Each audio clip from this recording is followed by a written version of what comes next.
What's up, y'all? Dustin Jones here. This is not Joe Daniels with the regular shorts, but I'm going to give you the state of the senior rehab project. So, I think it was last month, we did a survey that many of you responded to. So, thank you, first of all, to that. But I wanted to share with you all some results so you can get an idea of who actually listens to this stuff, but also just to let you know kind of what I'm going to do with that information because it would be pointless if I did not change anything based on that amazing input that you all gave me. So first off, shout out to Carol Betts who won the Redefine Old mug for filling out the survey.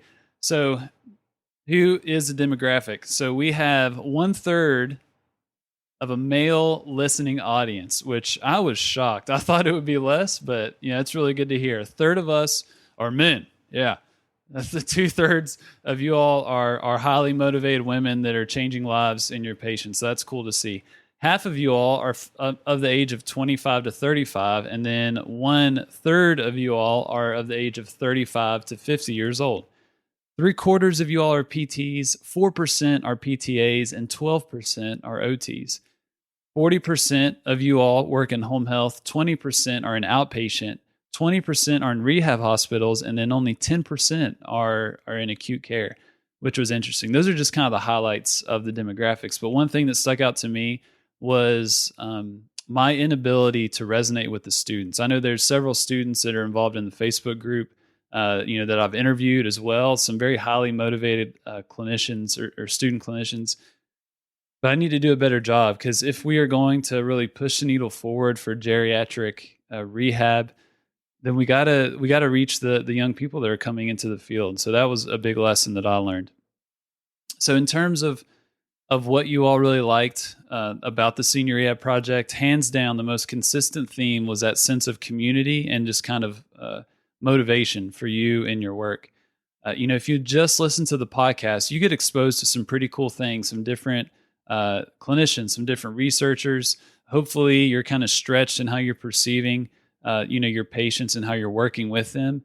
But the gold is in the online community, mainly in the big Facebook group. That's where you're really able to connect with other clinicians. It is a huge resource to be able to ask questions, to be able to share different types of content. And that is where a lot of the value is. And it goes way beyond, you just listening to this audio. So that really brought my eyes to the value of community, just because so many of us are kind of on an island. I mean, 40% of you all are in home health. You probably don't get a lot of meaningful interactions with your colleagues unless you're the rare home health agency that has consistent meetings.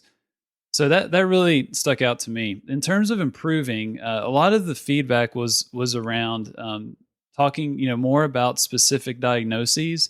And so just kind of having a series around certain topics, but also talking more about documentation and regulatory guidelines, which, I mean, I'm going to be honest, I don't want to spend any more time talking about documentation with as much as I have to do now as a home health PT. But I do know I need to know that stuff, and you all need to know it too. And the better we are at that, the more we're going to get paid, the more defensible our documentation will be, and it'll make our jobs ultimately a little easier, more efficient. So I'm going to speak to that at the end of the episode. I have an announcement for how we're going to act on you all wanting more of kind of that documentation and regulatory guideline content. Some other feedback that I got was just how much value you all are getting out of the Senior Rehab Project, just how encouraging it's been in your career. And it was amazing just to read so many of the comments about how this has kind of rejuvenated your kind of vigor for what you do. And that makes my heart smile. I mean, that's exactly why I wanted to do this stuff. Because I was definitely on that road to burnout, and that was impacting, my quality of life, but then my patients' outcomes as well. And so as, I was just reading that stuff. I had something happen the month of April. So it was pretty close to when, the survey was starting to be created. And I don't think I've mentioned this on the podcast. I know I mentioned it in the Facebook group at some point. I was treating this sweet lady. She had dementia and Alzheimer's, but she had a vertebral fracture in her T-spine. she was discharged home to her home that she's had for decades with her husband, who is in his early 90s and happens to be a pretty prominent PT and educator, kind of in my area. And I was treating them for about 3 or 4 weeks. Was really getting to know them well, and was just amazed to hear kind of their story and about his career and just their relationship. But I came in one day, and the patient was kind of sitting in her wheelchair in the living room, and the husband and the daughter were in the living room as well. And they start to say her name, and no response. They were trying to wake her up, and they yell a little louder, nothing. And then I look at them, and they're just like, oh, she's just tired, she didn't sleep at all last night. And so I go up, kind of, she's just kind of slooped over in a wheelchair, and I put my fingers to get her radial pulse. Nothing. And that's when I'm kind of a old shit moment. And look at them, and they're still trying to wake her up and talk to her, and I'm trying to just talk to them, see how things are going, just kind of small talk. And as I'm doing that, I move my fingers up to the carotid artery to try and get a carotid pulse. Nothing. Look down, kind of look at her skin, kind of a pale green, no breathing. And at that point, it dawned on me that her heart has stopped beating, and I had to tell her husband of 50 some years that his wife's pulse was gone. And the code status was a little bit of a confusing issue. I'm not going to go into that in this podcast, but what ended up happening is that the woman basically had a peaceful death in her home, and she was laying there on her bed, and I hadn't left yet, but the husband and the daughter were kind of sitting beside her bed. And I was just kind of observing everything, making sure I was doing everything I needed to do. And it just kind of hit me. I mean, I've had patients die before, but I've never found a dead patient and then had to tell the family that the pulse, that I couldn't feel a heartbeat. And to be completely honest, that shook me up. It made me think about how I am going to be in that position someday. I think about death. I think about aging a lot. I've read a decent amount. I'm kind of, it's kind of weird actually. As much as I talk about kind of thinking about the end game and kind of reverse engineering your life and just being conscious of your death, but man, there was just something so tangible about being in that moment that for the first time I really grasped. I only have a short period of time on this planet to impact it, hopefully in a positive way. And that just made me instantly think about this, about, me rambling into a microphone, about recording conversations with other people, about interacting with people in Facebook, which kind of sounds silly, but to see like that has had a meaningful impact in people's lives, and hopefully a positive impact in how patients are being treated. And when I thought about just kind of the ability to leverage technology, to leverage the internet, to be able to impact people in hopefully a good way, it really made me want to spend more time on this. I love my patient interactions. I love being that person that kind of comes into someone's home to kind of, breaking the ice, establishing a relationship, walking through with them probably one of their toughest times in their life to help them regain their function. Like, I love that stuff, but I love this stuff too. And just the kind of the amount of impact I can have leveraging technology and partnering with people like you, it's hard to pass up. So with that being said, I am going to be reducing my hours as a home health PT and increasing the amount of time that I can spend on the senior rehab project. For the longest time, I've been kind of, most of my time, goes to my day job, and then kind of the senior rehab project will kind of get the seconds, if you will. It's been okay, but as life, gets more complicated, and I'm seeing more value and fulfillment in what I'm doing, here at Senior Rehab Project, I cannot. I got to give it the work and the effort that it's due. I feel like if I don't really dive in deep and just give this thing all I have, I will regret it down the road, and that is the last thing that I want. So as I'm going through this transition, I'm going to take the month of July to just take a step back and look at what we have here and rebrand and restructure, create processes to formulate things and take all that feedback that you all gave me on that survey and make it happen, to make this a movement, a force for good that will actually change things. So what that'll look like is probably a rebranding of the podcast network. That I don't want to limit our ability to impact the care of older adults just to rehab.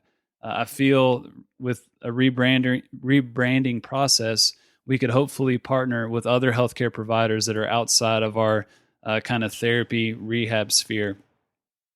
And then as I formulate that, I'm going to kind of restructure the senior rehab project to be more effective for you, the listener, but really focus on community. That's what you all really love. That's what I love, interacting with you all in a meaningful way. The Facebook group, serves us well, but there may be better options to meet, to gather, to be able to share resources, to talk about patient cases, to collaborate and create content and podcast episodes and different types of things. So I will be working on that with more details to come, probably around August. So make sure that you stay subscribed to the podcast and that you are following us on social media, and all the links to that will be in the show notes. And so as I'm stepping away during the month of July, I'm not going to leave you all out without any content. I mean, you all have to be able to listen to something as you're going to work every day. So I wanted to kind of take a step in kind of, acting on what you all have told me on what you want and partnering with Dee Cornetti and Cindy Kraft. They are the go-to resource for understanding how to produce defensible documentation and to understand regulatory policies. If you all know them, you know that they have gone to bat for our profession in a huge way. Dee is the current home health section president.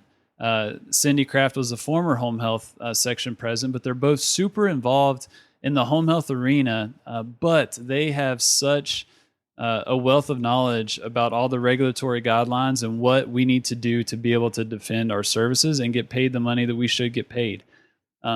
So they are going to take over the podcast feed, and we are going to do a co-branded series.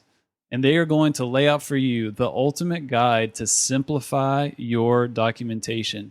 And they're going to break it down. We're going to do 4 episodes where they are going to give you actionable tips and advice to really make sense of all the buttons that we have to click and all the narratives we have to type and the goals we have to set, that they're going to lay it out in a very simple way, so you will walk away with a better understanding of how to document well.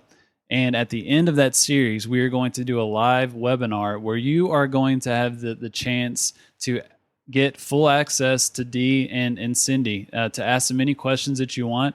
We'll just do a live video webinar, and we'll talk about what you want to talk about. So more details on how you can be a part of that to come. Just stay subscribed to the podcast, and you'll get that next week. So it'll be 1 episode a week through the month of July. So no interviews, no shorts with Joe Daniels. It's just going to be Cornetti and Kraft bringing you some very, very helpful content in a very impactful way. So be on the lookout for that.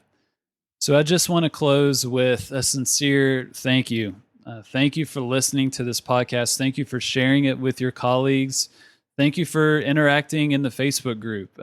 I've developed some amazing relationships over the past couple of years that have pushed me forward, helped me better serve my patients, and just want to thank you for helping me. I mean, I get more out of this than anyone, honestly, just by being able to connect and interact with people like you that listen. So thank you.